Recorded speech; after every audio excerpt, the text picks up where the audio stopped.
बिहार में 2,61,000 करोड़ का बजट पेश कर दिया गया है। आखिर ये बजट किस काम का कि हर साल बिहारी मजदूर बिहार से बाहर मार खाने को मजबूर हो जाते हैं और बिहार में रोजगार का भरमार की बात जो है चच्चा भतीजा करते हैं, लेकिन रोजगार मिलता नहीं है।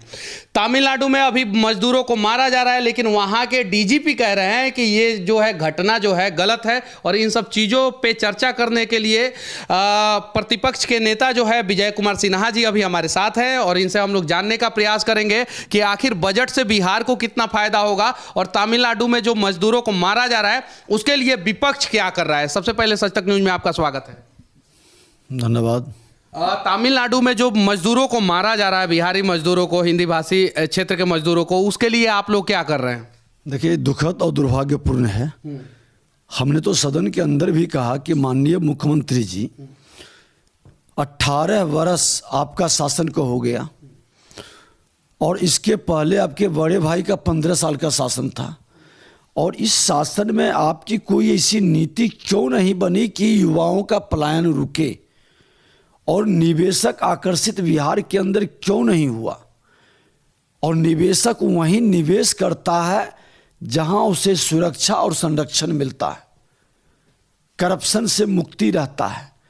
आज बिहार के अंदर न सुरक्षा है, न संरक्षण है, न करप्शन से मुक्ति है और इसके लिए पूरी तरह से आप जिम्मेवार हैं।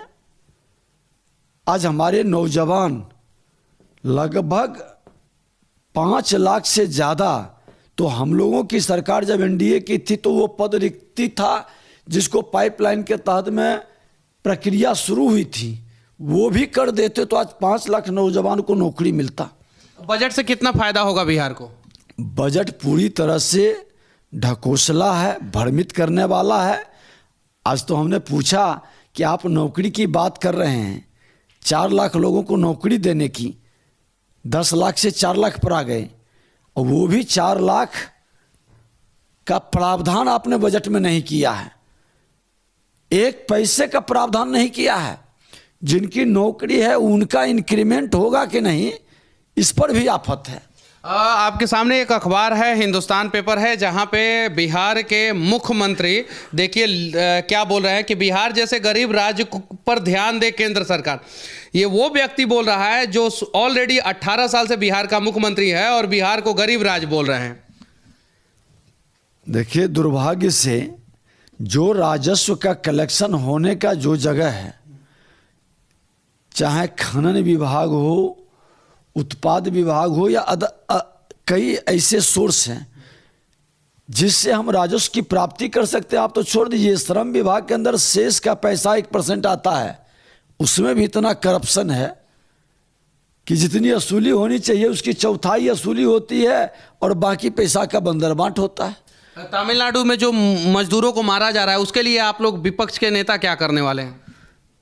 देखिए, हमने तो सरकार से कहा है कि इसको संज्ञान में लेनी चाहिए, एक टीम को भेजनी चाहिए, पूरी सच्चाई को जाननी चाहिए और सरकार पूरी सजगता के साथ वहाँ की सरकार से बात करे इसकी सुरक्षा के लिए।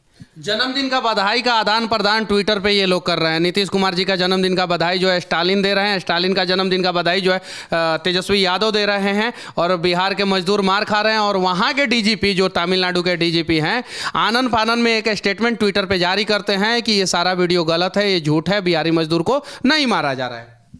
देखिए, इसीलिए तो एक जांच कमेटी जाए, वहाँ के लोगों से मिले, होली का वक्त है, लोग आ रहे हैं, वीडियो की सच्चाई को जाने। सरकार ने खंडन नहीं किया और यहाँ के उप मुख्यमंत्री स्पेशल विमान से सुनते हैं कि चार्टर्ड विमान से वहाँ गए केक काटने के लिए, केक खाने के लिए और उन्हीं के मौजूदगी में ये सारी घटना घटित हो रही है।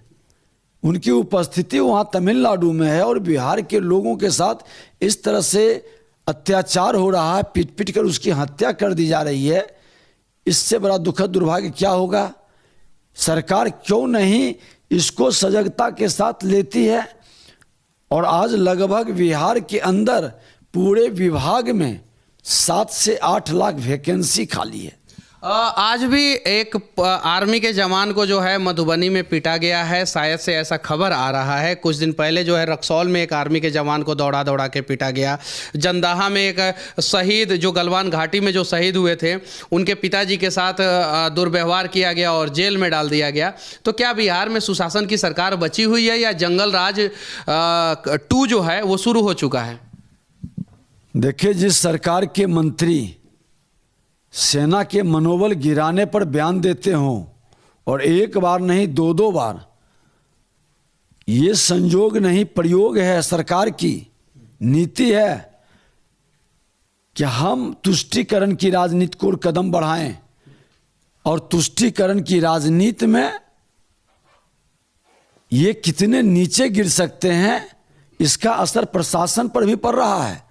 और प्रशासन के लोग पदाधिकारी उनके किस तरह से इस तरह के जो सेना मेरा शहीद हुआ और उसके साथ वैशाली जिले के अंदर जो घटना घटित हुआ, ये कितना दुखद दुर्भाग्यपूर्ण है कि देश के रक्षा मंत्री को हस्तक्षेप करना पड़ा।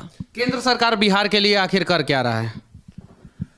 देखिए, केंद्र सरकार ने तो बिहार के अंदर जितनी सारी योजनाओं को लागू किया, 55,000 से ज़्यादा योजनाएं आज पेंडिंग है, सिर्फ बिहार के मुख्यमंत्री के अहंकार के कारण, जमीन उपलब्ध नहीं कराने के कारण। 55,000 करोड़ जमीन उपलब्ध नहीं कराने के कारण बहुत सारी योजनाएं पेंडिंग है।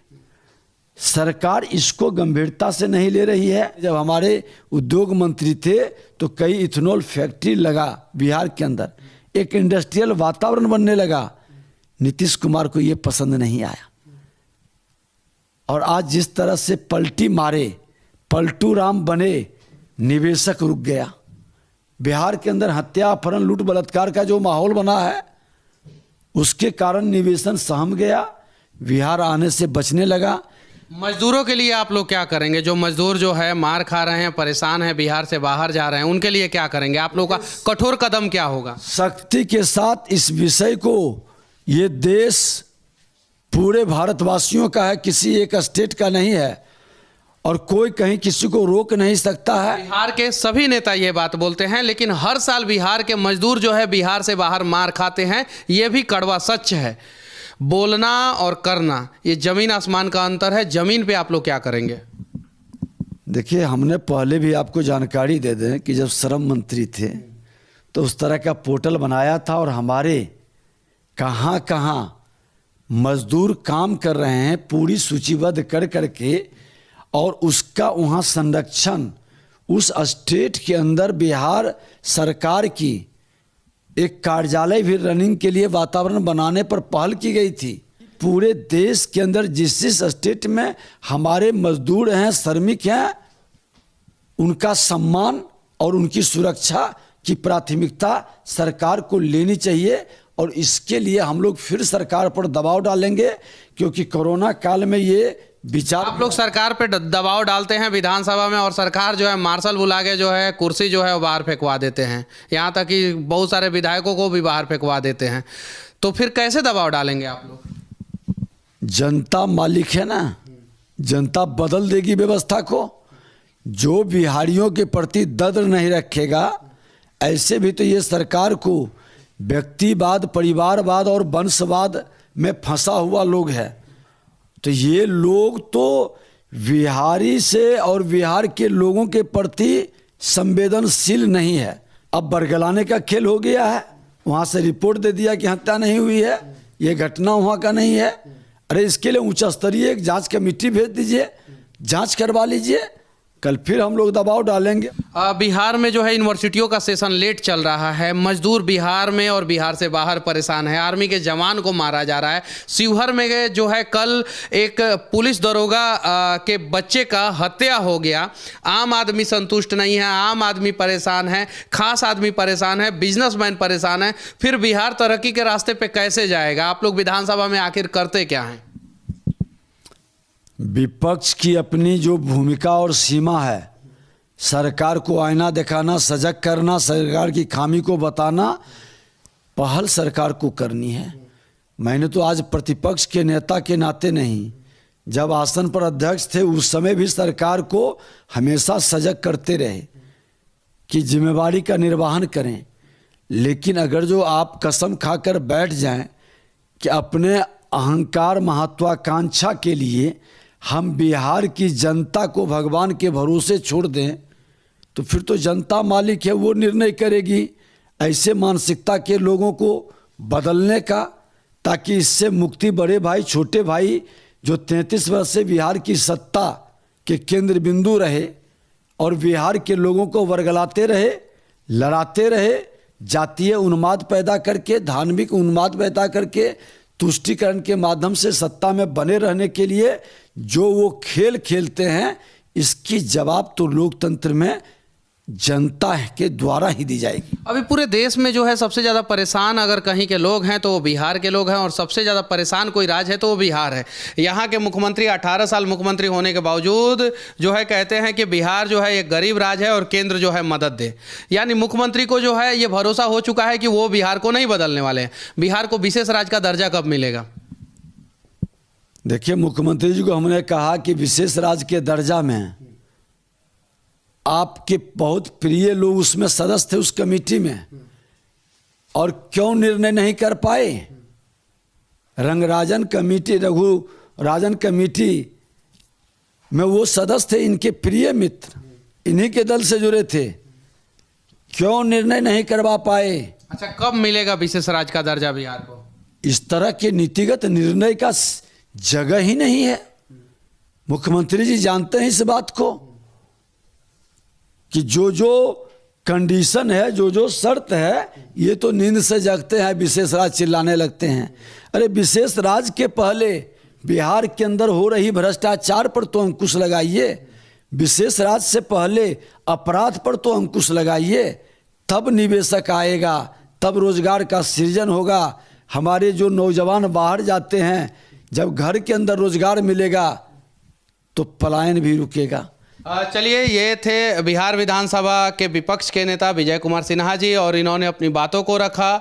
लेकिन बिहार को विशेष राज्य का दर्जा मिलना चाहिए और जल्द से जल्द मिलना चाहिए। साथ ही साथ बिहार के मजदूर बिहार में परेशान है, बिहार से बाहर परेशान है, बिहार के लोग बिहार में परेशान है, बिहार से बाहर परेशान है। आखिर सरकार कर क्या रहा है? बस 18 साल के बाद सरकार का एक स्टेटमेंट आता है कि बिहार एक गरीब राज्य है और केंद्र मदद नहीं कर रहा है। इन सब चीज़ों के बीच में जो है बिहार और बिहारी परेशान हो रहे हैं। बाकी हमारा ये प्रयास और इनकी ये बातें आप लोगों को कैसे लगी कमेंट करके ज़रूर बताना, और उम्मीद है कि आप सभी भी बिहार को विकसित राज्य बनाने में जो है अपना अपना योगदान जरूर निभाएंगे। जय हिंद।